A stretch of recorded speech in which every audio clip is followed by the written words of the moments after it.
In this video lecture, we are going to solve some examples of vector integration.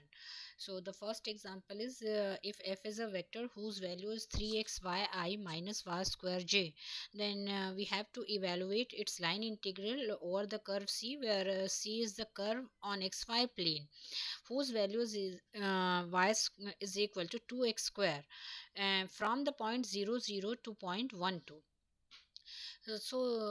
Since value of r is xi plus yj plus zk, it is the formula of position vector.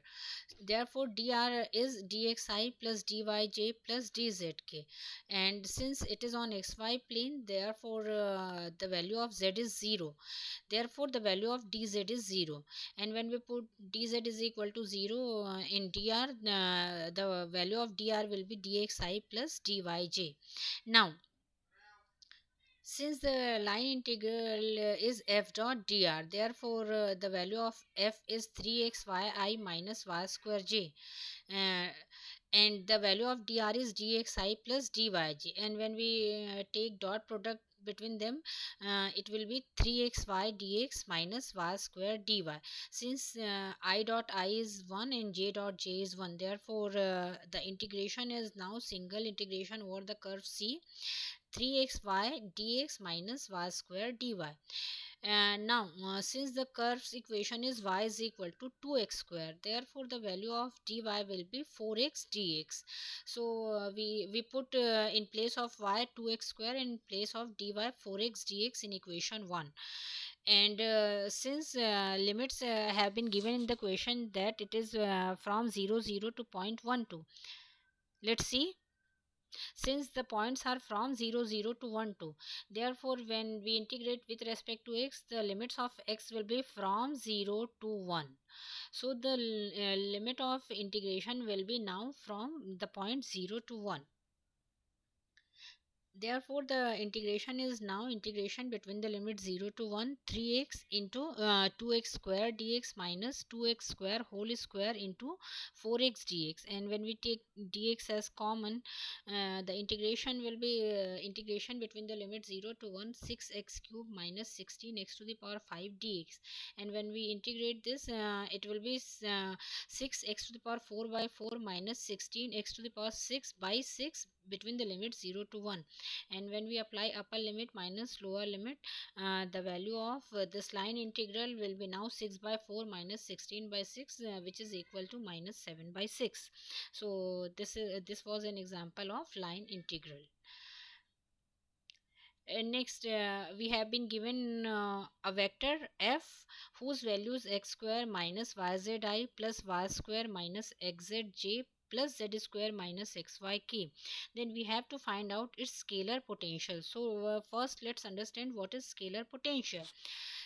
If phi is the scalar potential of any vector f, listen carefully, that if phi is the scalar potential of a vector f, then the value of f is equal to gradient phi. So the value of f equals to gradient phi, and the formula to find gradient of phi is I del phi by del x plus j del phi by del y plus k del phi by del z. So we use this as equation, and in place of f we put x square minus yzi plus y square minus xzj plus z square minus xyk. And in place of gradient phi we put I del phi by del x plus j del phi by del y plus k del phi by del z. And if we equate both sides, we will be having three equations.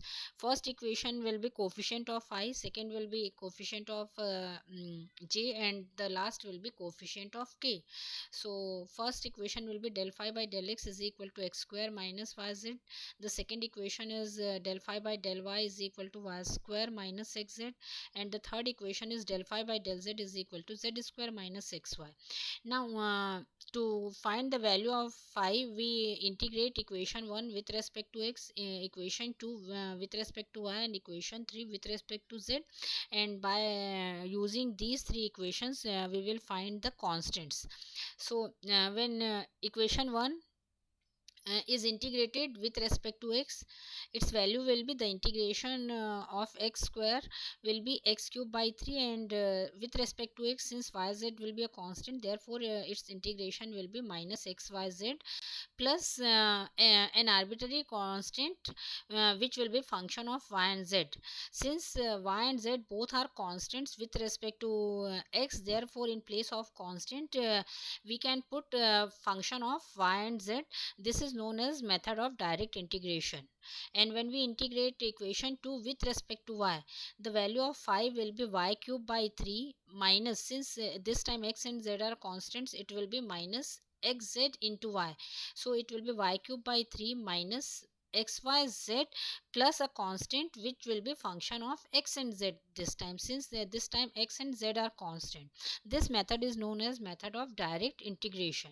And when equation 3 is integrated with respect to z, this time x and y will be constant, therefore its integration will be, the integration of z square with respect to z will be z cube by 3, and since this term is a constant, therefore its integration will be minus xyz plus a constant whose plus a constant, so in place of constant we have to put function of x and y, since x and y are constants. So the constant will be f3 xy.